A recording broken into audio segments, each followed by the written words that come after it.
Silas Malafaia, pastor, chegando até para falar do resultado do grande evento que tivemos na Avenida Paulista no último domingo. É um evento realmente muito especial, de uma fotografia especial para o Brasil e para o mundo, né? Diante do que a gente vem lutando, as batalhas que temos pela frente nesse Brasilzão. Pastor, o senhor me ouve bem? Estou te ouvindo. Top. Perfeito.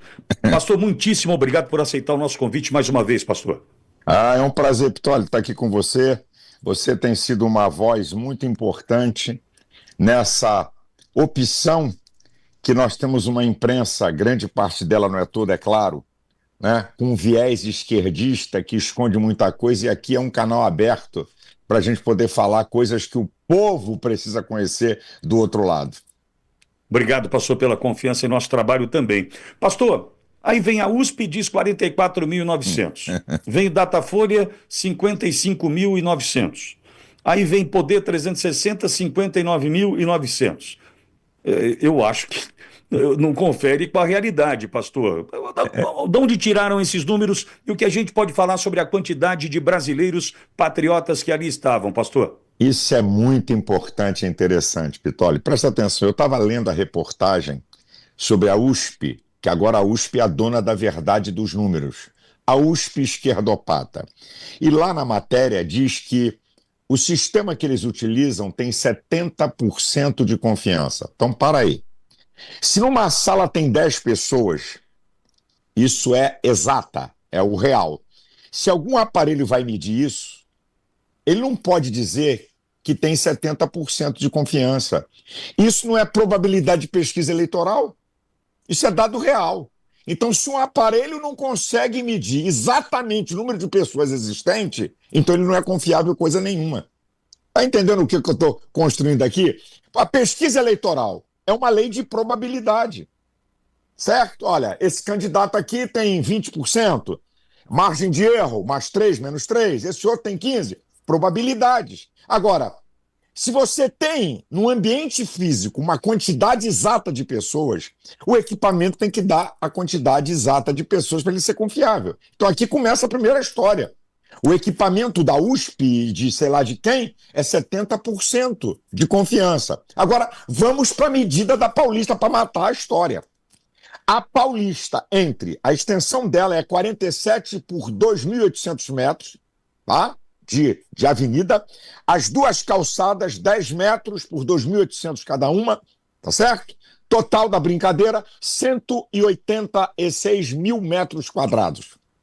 4 pessoas por metro quadrado folgadas. Isso é provado, estatístico, qualquer um quiser, pode. Se tiver cadeira, é 2. Em pé, 4. Então, 4 multiplicado por 186 mil, 744 mil pessoas.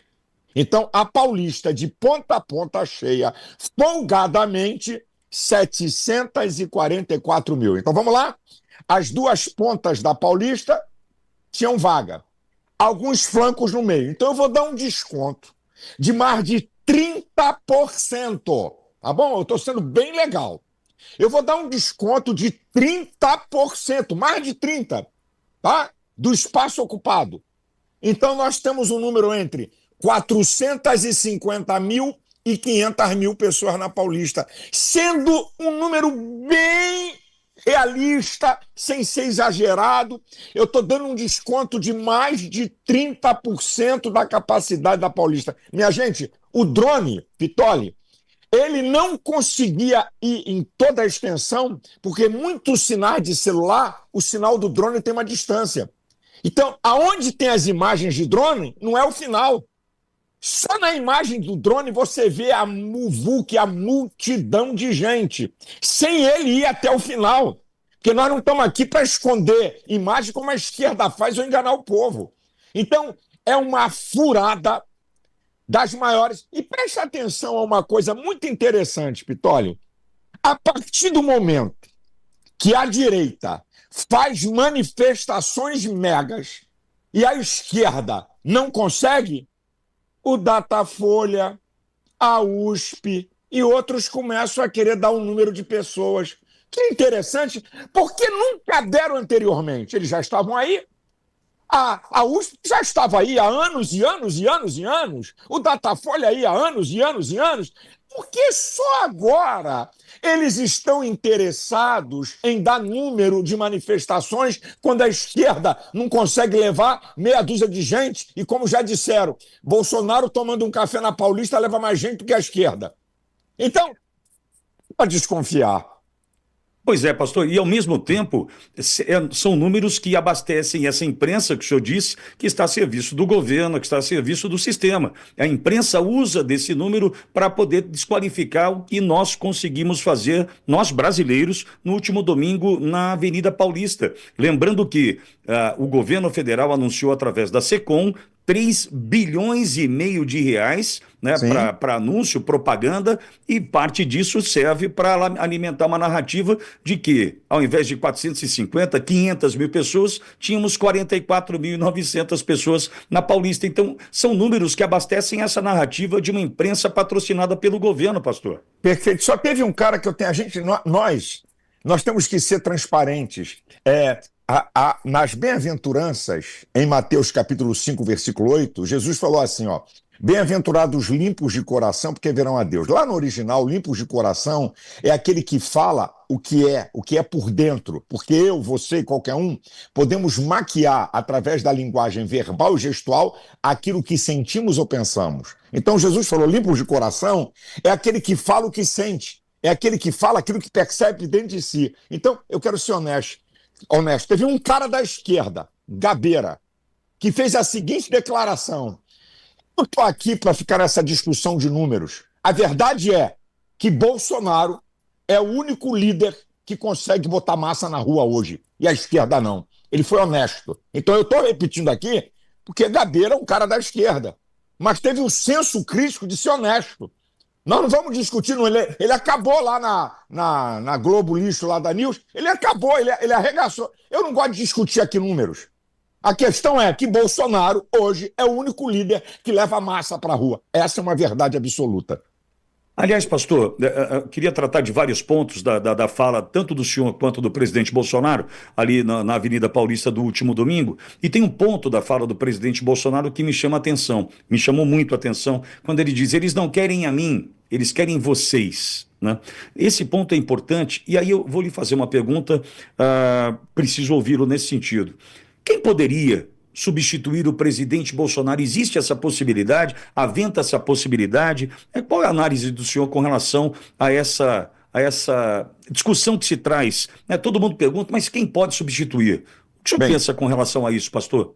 Primeiro, que o nosso candidato é Bolsonaro. Que tudo isso que nós estamos vendo contra ele é uma farsa de uma perseguição política que não tem nem cabimento. Por exemplo, a inegibilidade de Bolsonaro. 2 motivos.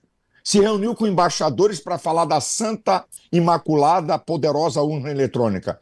É atribuição do presidente convocar embaixadores. Na época, o presidente do TSE, Fachin, convocou embaixadores. Ele não pode fazer isso, não podia fazer isso. Convocou embaixadores para justificar a urna eletrônica. Então, por que um ministro do TSE pode convocar embaixadores e um presidente da República não pode convocar embaixadores para expor sua opinião? Isso aqui é o primeiro. Segundo motivo, o abuso do poder político e econômico. Quem pagou o TRI, eu tenho a nota fiscal, fui eu. Eu é que paguei o TRI no Rio de Janeiro. Que abuso do poder econômico e político? Fui eu que paguei. Não foi Bolsonaro que fez, fui eu que convoquei. Então, dito isso, Pitoli, primeiro, que Bolsonaro é o nosso candidato. Mas, como nós somos pessoas inteligentes e temos que pensar em planos, em hipóteses, porque estamos vendo a covardia, porque pela justiça, pelas leis, Bolsonaro tem que ser absolvido de tudo. Pela justiça, pelas leis, sejam a Constituição e as leis ordinárias. Mas como o império da maldade não respeitam leis, o ditador da toga Alexandre de Moraes rasga a Constituição e faz o que quer, então vamos para isso. Nós temos a Michele Bolsonaro, mais bem colocada nas pesquisas eleitorais até do que o Tarcísio. Então, não se pode falar em opções se Bolsonaro não concorrer e deixar a Michele de fora. Podemos. Nós não podemos deixar a Michele, porque A Michelle reúne três forças: o bolsonarismo, as mulheres e os evangélicos. Então, ela é uma candidata potencialíssima para derrotar Lula e quem vier de lá da esquerda. Primeiro, ela está bem posicionada na pesquisa, até melhor do que Tarcísio. Não estou menosprezando aqui Tarcísio, mas você está fazendo uma pergunta, eu tenho que conjecturar. Nós não podemos chegar nisso com um nome só. E outros nomes da direita que têm até direito de disputar. Nós não podemos repetir o que Lula faz na esquerda. Sou eu e não aparece mais ninguém. Ok. Se Ratinho é candidato, se Caiado é candidato, se outros nomes da direita... É um direito. É um direito. Mas lá na frente, quem for é o que vai capitanear isso. Então, a Michelle não pode ser desconsiderada nesse tabuleiro, gente. Por favor. Ela está, na minha visão, Pitoli, a vida política é processual como a vida de amadurecimento. Ela tem amadurecido muito.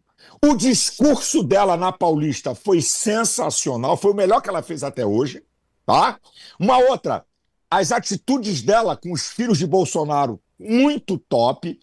Ela chamar pessoas de outras religiões, eu falei para líderes evangélicos, né?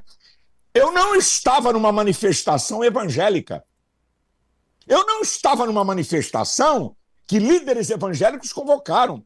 Eu estava numa manifestação política que tenho tido a honra, porque quem convoca a manifestação é Jair Messias Bolsonaro, o maior líder da direita na América Latina, não estou nem dizer que no Brasil, que nós estamos incluídos nisso. Eu coordeno a pedido dele. Mas a manifestação não é minha. Eu apenas sou o coordenador. A manifestação, o âncora, o ícone, é Bolsonaro. Ela é política.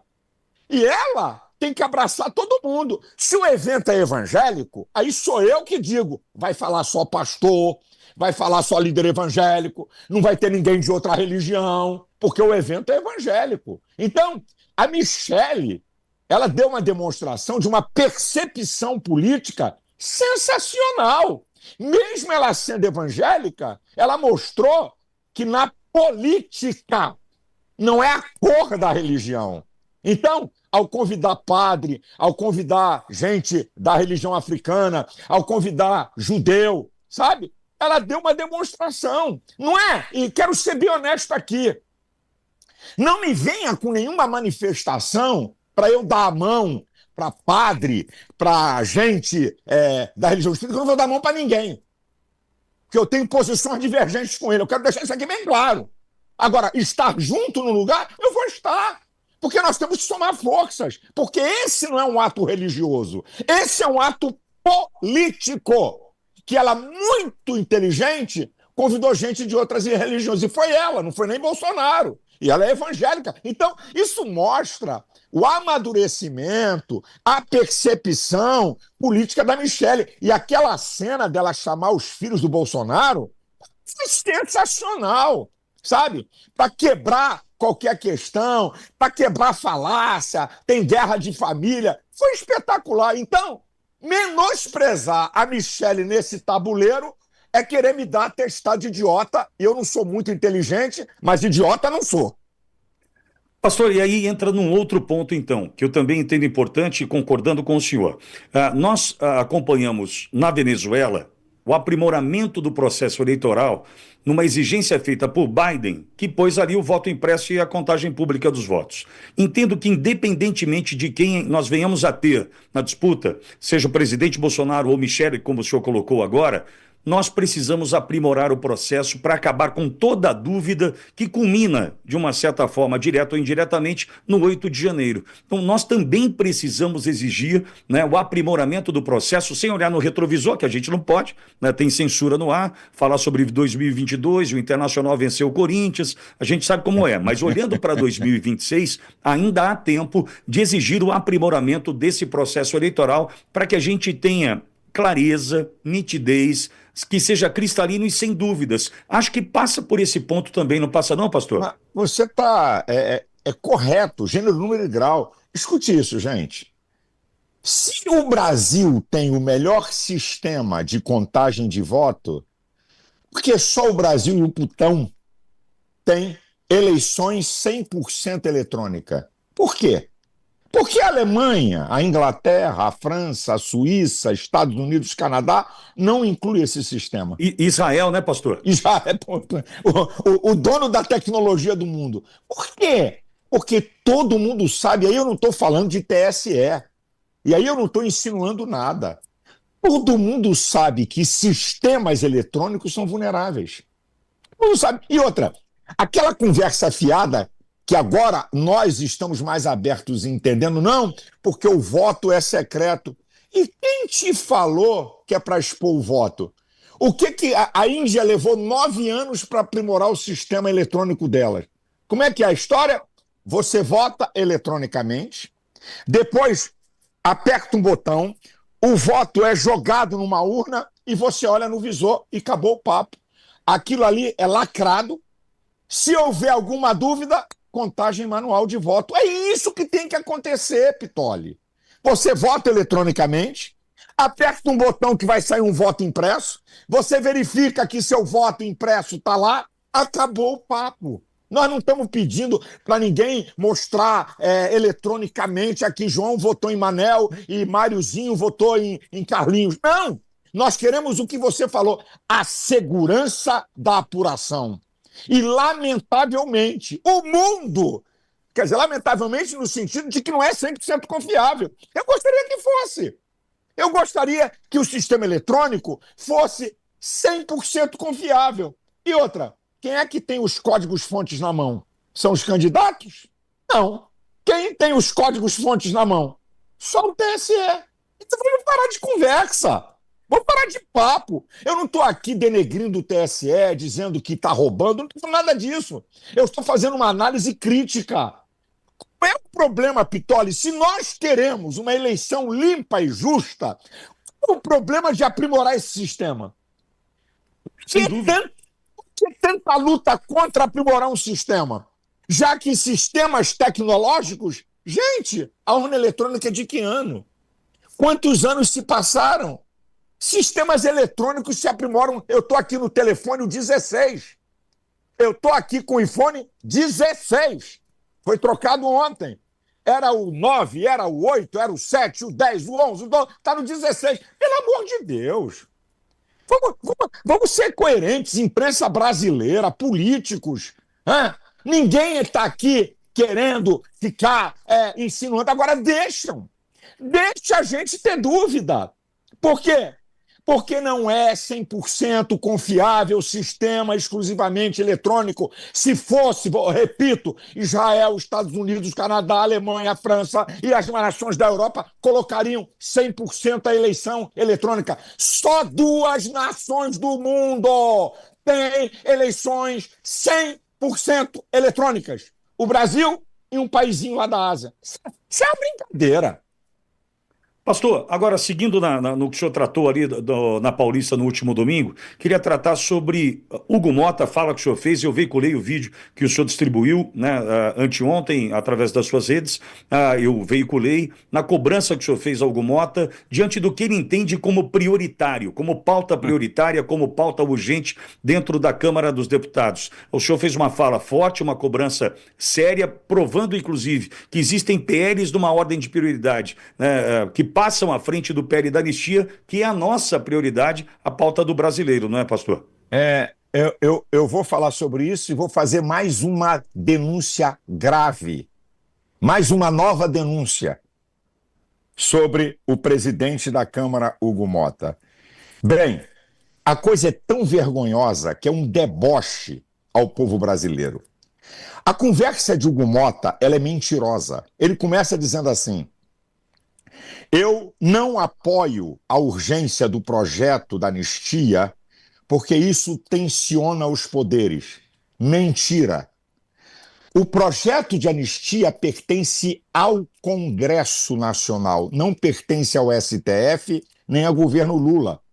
Então, que atenção. Se é algo que é afeito ao Congresso Nacional, aqui está a primeira. Agora vamos para a segunda. Ele não querer pautar na reunião de líderes a questão da urgência, mostra que ele está a serviço de Alexandre de Moraes e do governo Lula. Agora, eu dei os números dos projetos de lei do Judiciário, e quero deixar bem claro, Pittoli, eu não estou aqui questionando interesses do Judiciário. A minha questão não é projetos do Judiciário. A minha questão, como é que um cara pega 4 projetos, 4 PLs de 2024 e agora de 2025, sem que haja pedido de urgência, sem a assinatura dos líderes, e ele dá urgência e pauta 4 projetos de interesse do Judiciário. Por quê? Porque ele está na marca do pênalti, ele e o pai dele, com denúncias da Polícia Federal. E ele quer se respaldar no Judiciário. Então, esse cara põe na frente 4 projetos que ninguém pediu urgência, em detrimento de um projeto humanitário de pessoas injustamente na cadeia, como eu declarei. Disse de mais uma, mas tem 490 pessoas nessa brincadeira, ou com tornozeleira eletrônica, ou em cadeia. Isso clama aos céus. Gente que teria que ter a prova. Se tivesse cada pessoa dessa presa e com tornozeleira filmada e mostrando elas tacando pedra e quebrando vidraça, assim mesmo, não é motivo para ser julgado no STF. Não existe golpe contra o patrimônio público. Golpe é contra o mandatário. Teria que ter essas pessoas com alguma arma tentando atingir Lula. Não tem nada, nem com pedra na mão. Cadê os vídeos para você, no máximo, mandar para a primeira instância o que nunca fizeram com a esquerda, que cansou de quebrar Brasília, nem para a primeira instância foram, e mandar para a primeira instância. Não tem prova nenhuma. Então, isso é uma vergonha, é um deboche, é uma afronta do presidente da Câmara ao povo brasileiro. Agora vem a nova denúncia. Minha gente, é pior do que se pensa. Você sabe o que ele fez? Ele cancelou a reunião de líderes hoje, para que não fosse apresentado o pedido de urgência. E para fechar o cerco, semana que vem, ele determinou que as audiências todas são online.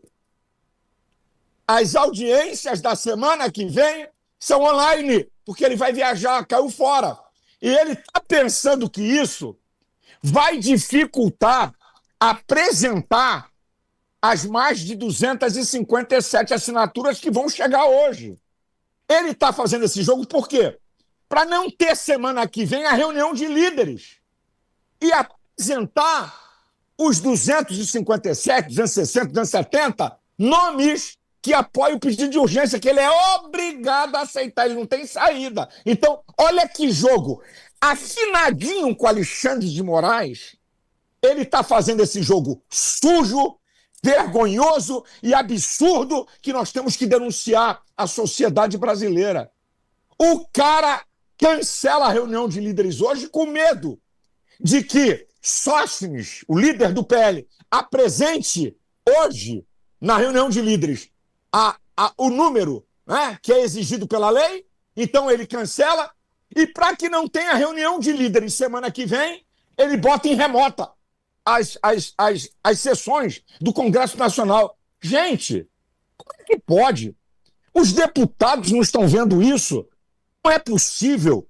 Eu creio que a maioria dos deputados tem sentimento cristão, de compaixão, de afeto natural, dessa covardia contra pessoas inocentes. E pode ter certeza, Pittoli, nós vamos, eu não vou dar números aqui, nós vamos conseguir ter mais do que 257 nomes. Nós vamos conseguir. Ele vai ficar desmoralizado, o senhor presidente da Câmara, Hugo Mota, de vez, com todo esse jogo que ele está fazendo, combinado com Alexandre de Moraes e com a turma do STF, que não quer a aprovação da anistia, porque é uma pancada em cima de todo esse jogo político de perseguição dessa farsa de pseudo-golpe.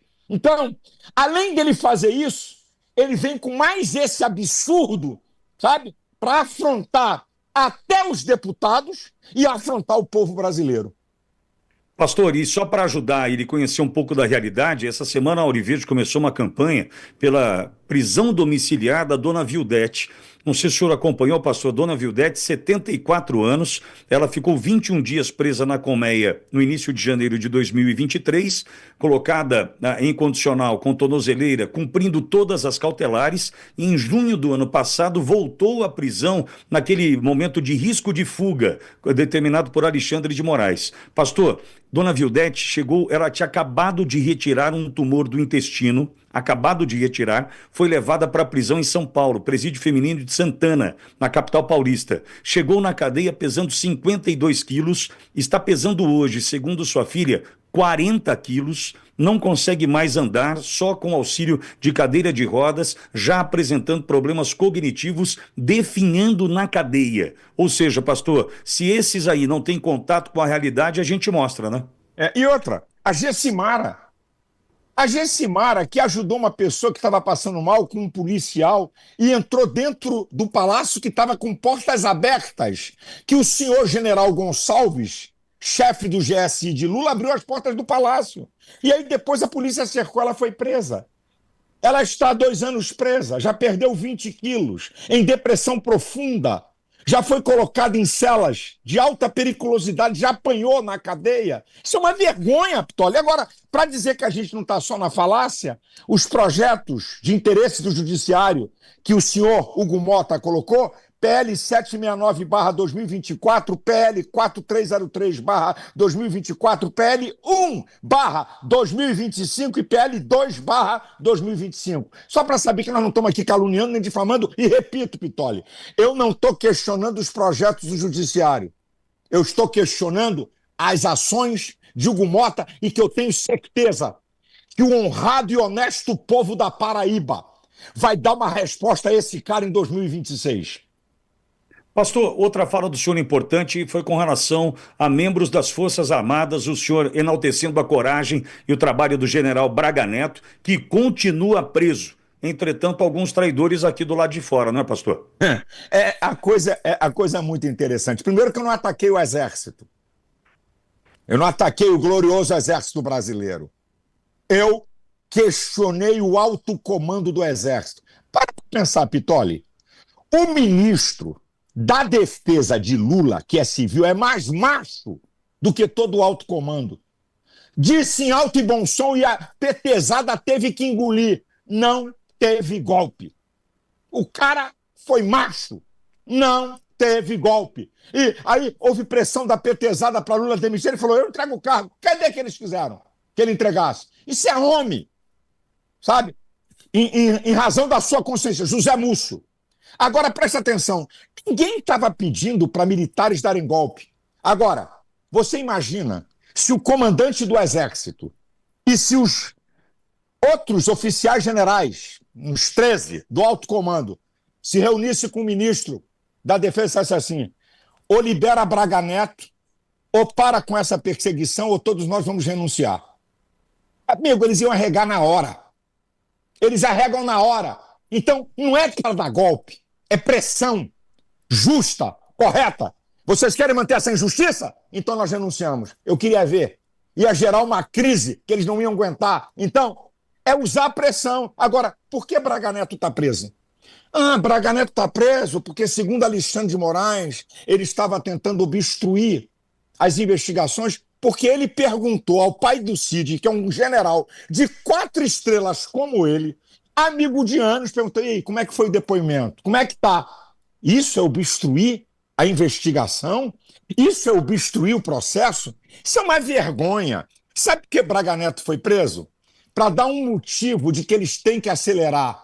Olha o jogo. Pitoli, olha o jogo. Braga Neto está preso para dar um motivo que tem que se acelerar todo o inquérito, porque tem uma pessoa presa. É um jogo, Pitoli. É uma vergonha ter um general de 4 estrelas condecorado no exterior, com vida limpa de serviços a essa nação, preso como se fosse um vagabundo e um bandido, e traficantes poderosos e bandidos, e quem saqueou o país como José Dirceu, que pegou 30 anos e 9 meses e o STF liberou. Isso é uma injustiça, isso é uma afronta. Por isso que eu falei, aí vem General Mourão, querendo tirar proveito. Meu amigo, esse cara apanhou muito e está apanhando até agora. Esse cara tomou uma coça violenta da sociedade, porque quando um cara vem contra a verdade, o povo não é bobo. Graças a Deus por redes sociais. Graças a Deus. O povo não é bobo, Pitoli. O povo caiu em cima dele, chamou de frouxo, chamou de covarde, chamou de omisso, nunca defendeu o Bolsonaro, nunca teve manifestação nenhuma. É mentira, o pastor está correto, a colocação do pastor está correta, não afrontou o exército. Então, e falando nisso, ontem o Magno Malta, o senador, fez um discurso, meu irmão, que ele acabou de enterrar o Mourão. Então, o Mourão quer dar uma de falar para os seus coleguinhas de alto comando, tão frouxos, covardes e omissos quanto ele. Pastor, até vou pedir para a nossa técnica, na sequência da fala do senhor, trazer esse discurso do Magno Malta que eu tenho aqui e realmente foi brilhante. Agora, pastor, existe a expectativa de novos encontros, novos eventos, Brasil afora? Por que eu lhe pergunto isso?